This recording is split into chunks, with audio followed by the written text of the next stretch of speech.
ভারত যদি বাংলাদেশে আধিপত্যবাদ বিস্তার করতে চায়, বাংলাদেশের 18 কোটি জনগণ সেটা রুখে দেবে। ভারত যদি গৌর গোবিন্দের ভূমিকায় নামতে চায়, দেশের 18 কোটি মুসলমান শাহজালালের ভূমিকায় নামবে। বন্ধুত্ব ইজ ওয়েলকাম, দাদাগিরি নয়। ঐক্যের কোনো বিকল্প নাই। গত 50 বছর তো দেখেছি এই ডিসইউনিটি, অনৈক্য, বিভেদ, বিচ্ছিন্নতা আমাদেরকে কোথায় নিয়ে গিয়েছে। এই যে দেখেন, কিছুদিন আগে আমাদের বর্তমান নেতা ডক্টর ইউনূস, উনি সব রাজনৈতিক নেতৃবৃন্দদেরকে ডেকেছেন একটা ইস্যুকে কেন্দ্র করে। তার মানে গোটা বাংলাদেশ এক হয়ে গিয়েছে। আমরা সবাই উদ্বেলিত হয়েছি, উচ্ছ্বসিত হয়েছি, ঠিক কিনা বলেন? রাজনৈতিক নেতাদেরকে ডেকেছেন উনি, আমরা এক হয়েছি। এরপর ধর্মীয় অঙ্গনের যে লিডাররা, বিভিন্ন ধর্মের, শুধু মুসলিম না, সবাইকে ডেকেছেন, আমরা ঐক্যবদ্ধ হয়েছি। এটাকে বলে ন্যাশনাল ইউনিটি, জাতীয় ঐক্য। যে কোনো ধরনের কনস্পাইরেসি, ষড়যন্ত্র, আধিপত্যবাদ মোকাবেলায় জাতীয় ঐক্যের চেয়ে মোক্ষম হাতিয়ার আর নাই। আমাদের একটা প্রতিবেশী দেশ আছে, আমরা আমাদের দেশ নিয়ে যত ভাবি তারা তার চেয়ে বেশি ভাবে। কথা বুঝতেছেন না? আরো ভেঙে বলতে হবে। হ্যাঁ, আমরা আমাদের দেশ নিয়ে যত উদ্বিগ্ন, এদের আরো টেনশন বেশি। বলেন, আমাদের দেশে শান্তি আছে না নাই? আমরা হিন্দু মুসলিমে কখনো দাঙ্গা লাগে? আসতে বলেন, কেন লাগে? ওদের পূজা পর্বণে আমাদের মাদ্রাসার ছেলেরা যে পাহারা দেয়, চিল্লায় বলেন ঠিক কিনা? আমাদের তাফসির মাহফিলের সময় ওরা ডিস্টার্ব করে, ঢোল বাজায় না। ওদের পূজা পর্বণের সময় আমাদের তাফসির মাহফিলের ডেট হলে আমরা চেঞ্জ করে দেই। সুবহানাল্লাহ, কি সাম্প্রদায়িক সম্প্রীতির রোল মডেল। আর ওই বাংলাদেশের ব্যাপারে তারা অনেক ডিসইনফরমেশন ছড়াচ্ছিল। ভারতের অনেকগুলো গণমাধ্যম, আমি জেনারেলাইজ করব না, আমাদের প্রতিবেশী দেশের সব গণমাধ্যমকে আমি দোষ দিতে চাই না। অনেকগুলো গণমাধ্যম তারা ডিসইনফরমেশন শেয়ার করেছে। ডিসইনফরমেশন আর মিস ইনফরমেশনের পার্থক্য আছে। মিস ইনফরমেশন না জেনে ভুল বুঝে একটা মিথ্যা বা ভুল তথ্য ছড়িয়ে দেয়া, এটার ক্ষমা আছে, এটার কি আছে। আর ডিসইনফরমেশন মানে ইচ্ছা করে, প্ল্যান করে, ম্যাপ করে, ছক এঁকে মিথ্যা, গুজব, রটনা সোশ্যাল মিডিয়ায় ছড়ানো, এটার ক্ষমা আছে? আওয়াজ করে বলেন, ক্ষমা আছে? ভারতের কিছু গণমাধ্যম তাই করেছে। আমরা ব্যথিত হয়েছি, আমাদের হৃদয়ে রক্তক্ষরণ হয়েছে। আমাদের প্রতিবেশী দেশকে বলতে চাই, আমাদের দেশ নিয়ে আপনাদের ভাবার দরকার নাই। নিজের চরকায় তেল দেন, নিজের দেশ নিয়ে ভাবেন। গত মাসের ভয়েস অফ আমেরিকার রিপোর্ট, বাংলাদেশে সংখ্যালঘু জনগোষ্ঠী আগের চেয়ে বেশি নিরাপত্তা পাচ্ছে। Report voice of America, Muslim report নাকি? মুসলিম জরিপ, ভয়েস অফ আমেরিকা। কথা বুঝে নাই বোধহয়। ভয়েস অফ আমেরিকা কি আমাদের রিপোর্ট? না, ভয়েস অফ আমেরিকার জরিপ, বাংলাদেশে সংখ্যালঘু জনগোষ্ঠী আগের চেয়ে ভালো নিরাপত্তা পাচ্ছে। শুধু এখানেই শেষ না, মাইক্রোসফটের একটা জরিপ শোনায় আপনাদেরকে। তারা সারা পৃথিবীতে গুজব, ভুয়া আর মিথ্যা নিউজ ছড়ানোতে কোন দেশ সেরা একটা রিপোর্ট করেছে। এর মধ্যে 1 নম্বরে এসেছে ভারতের নাম। মাইক্রোসফট তো মুসলমানরা চালায় না? কথা বুঝে নাই বোধহয়। প্রতিবেশী দেশকে বলবো, আপনারা নিজের চরকায় তেল দেন, আপনারাও শান্তিতে থাকেন, আমাদেরকেও শান্তিতে থাকতে দেন। সব চেঞ্জ করা যায়, প্রতিবেশী চেঞ্জ করা যায় না। আমাদের ল্যান্ড তাদের ল্যান্ড, পাশাপাশি। আমরা চাই তারাও সুখে থাক, আমরাও সুখে থাকি, ঠিক কিনা? কিন্তু প্রতিবেশী হলে বন্ধুত্বপূর্ণ আচরণ করতে হয়। প্রতিবেশী যদি বন্ধু না হয়ে প্রভু হতে চায়, এরকম দানব প্রতিবেশী কেউ চায় না। ভারত যদি বন্ধুত্ব উপহার দেয়, আমরাও বন্ধুত্ব দিব। কি বলেন? তারা যদি বন্ধু সুলভ আচরণ করে, আমরাও বন্ধুত্ব উপহার দেব। কারণ আমাদের পররাষ্ট্র নীতি হচ্ছে সবার সাথে বন্ধুত্ব, কারোর সাথে বৈরিতা নয়। আলহামদুলিল্লাহ বলেন, কত চমৎকার পলিসি আমাদের। আমরা নির্বিবাদী, আমরা বাংলাদেশিরা শান্তিকামী। We are proud of that.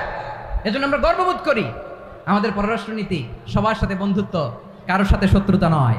তাই প্রতিবেশী দেশকে বলবো, আমার ভাইয়েরা, আপনারাও আমাদের ভাই, বন্ধুত্ব দিলে বন্ধুত্ব পাবেন।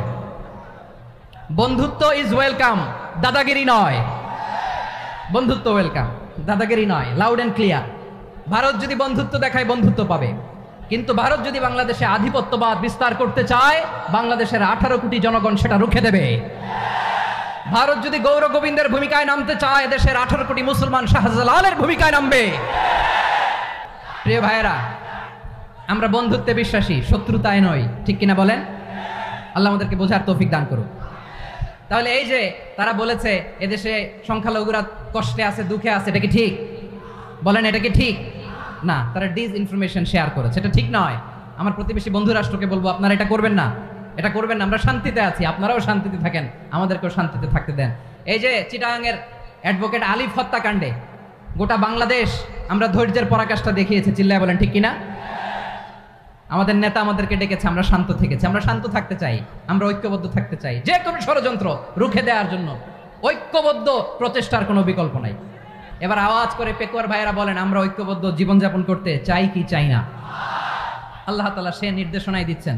আল্লাহ তাআলা ইরশাদ করছেন, ওয়া'তাসিমু বিহাবলিল্লাহি জামিআন ওয়া লা তাফাররাকু ওয়াযকুরু নি'মাতাল্লাহি আলাইকুম إذ كنتم أعداء فألف بين قلوبكم فأصبحتم بنعمته إخوانا وكنتم على حفرة من النار فأنقذكم منها كذلك يبين الله لكم آياته لعلكم تهتدون الله أكبر পড়েন। আল্লাহ বললেন, ও গোলামেরা শোনো, ওয়াতাসিমু বিহাবিলিল্লাহি জামিআ, ও আমার গোলামেরা সবাই মিলে আল্লাহর রশিকে আঁকড়ে ধরো। আল্লাহর রশি হলো ইসলাম, আল্লাহর রশি হলো কোরআন। আল্লাহ বললেন কোরআনকে আঁকড়ে ধরো, ইসলামকে আঁকড়ে ধরো। একা একা আঁকড়ে ধরলে চলবে না, জামিআ সবাই মিলে আঁকড়ে ধরো। এই আদেশটা আমাদের জন্য দান করেছেন কে? আল্লাহ তাআলার নির্দেশ, ওয়াতাসিমু বিহাবলিল্লাহি জামিআ, সবাই মিলে আল্লাহর রশিকে আঁকড়ে ধরো। হাবলুল্লাহ মানে আল্লাহর রশি। হাবলুল্লাহ মানে কি? রশি। এই হাবলুল্লাহ আল্লাহর রশি বা আল্লাহর রজ্জু দ্বারা উদ্দেশ্য হচ্ছে ইসলাম। আল্লাহর রশি দ্বারা উদ্দেশ্য কি? তাফসিরে অনেক ব্যাখ্যা এসেছে। এরকম পরিস্থিতিতে তাফসিরের সূক্ষ্ম সূক্ষ্ম বিষয়গুলো আমরা শোনাতে চাই, কিন্তু পরিবেশ হয়ে ওঠে না। আল্লাহর রজ্জু বা আল্লাহর রশি দ্বারা উদ্দেশ্য হচ্ছে ইসলাম। আল্লাহর রজ্জু বা আল্লাহর রশি দ্বারা উদ্দেশ্য হচ্ছে কোরআন। কারণ কোরআন আমাদেরকে ঐক্যবদ্ধ করে, ইসলাম আমাদেরকে ঐক্যবদ্ধ করে। চিল্লায় বলেন ঠিক কিনা? এজন্য আল্লাহ বললেন, তোমরা আমার রশিকে আঁকড়ে ধরো, বিচ্ছিন্ন হয় না। আমার দেয়া নেয়ামতগুলো স্মরণ করো। যখন তোমরা ছিলে শত্রু, তোমাদের মধ্যে হৃদয়ে আমি আল্লাহ ভালোবাসা ঢেলে দিলাম, ফলে তোমরা সবাই ভাই ভাই হয়ে গেলে। তোমরা সবাই ছিলে জাহান্নামের কিনারায় জ্বলন্ত অগ্নিকাণ্ডের পাশে। আমি আল্লাহ দয়া করে ঈমানের বদৌলতে তোমাদেরকে আগুন থেকে ফেরালাম। আমি আল্লাহ দয়া করে তোমাদেরকে জান্নাতের পথ দেখিয়ে দিলাম। সুবহানাল্লাহ পড়েন। এমন পথ দেখালাম যেই পথ তোমাদেরকে জান্নাতে নিয়ে যাবে, পথের দিশা তোমরা পাবে। লাআল্লাকুম তাহতাদুন। প্রিয় ভাইরা, তাহলে আমাদের যে ঐক্যবদ্ধ থাকতে হবে, এই নির্দেশটা কার? নাকি মন মতো আমি বানায় বলতেছি? আওয়াজ করে বলুন, নির্দেশটা কার? আল্লাহ। তাহলে আমাদেরকে ঐক্যবদ্ধ জীবন যাপন করতে হবে। প্রিয় ভাইরা, ইসলাম আমাদেরকে ঐক্যবদ্ধ করে। ইসলাম আমাদেরকে কি করে? সংঘবদ্ধ করে, ঐক্যবদ্ধ করে। বিচ্ছিন্ন হওয়া যাবে না। বিরোধ, বিচ্ছিন্নতা, মতানৈক্য, এগুলো আমাদেরকে ধ্বংস করে, আমাদেরকে দুর্বল করে। আর আমাদের ঐক্যবদ্ধ প্রচেষ্টা আমাদেরকে বিজয়ের দিকে এক ধাপ এগিয়ে নেয়। চিল্লায় বলেন ঠিক কিনা? এজন্য আল্লাহ বললেন, ওয়াতাসিমু বিহাবলিল্লাহি জামিআ, তোমরা আল্লাহর রশিকে আঁকড়ে ধরো, তোমরা ঐক্যবদ্ধ জীবন যাপন করো, তোমরা বিচ্ছিন্ন হইও না। বিচ্ছিন্ন হইলে লস, ঐক্যবদ্ধ হলে সেখানে কল্যাণ আছে না?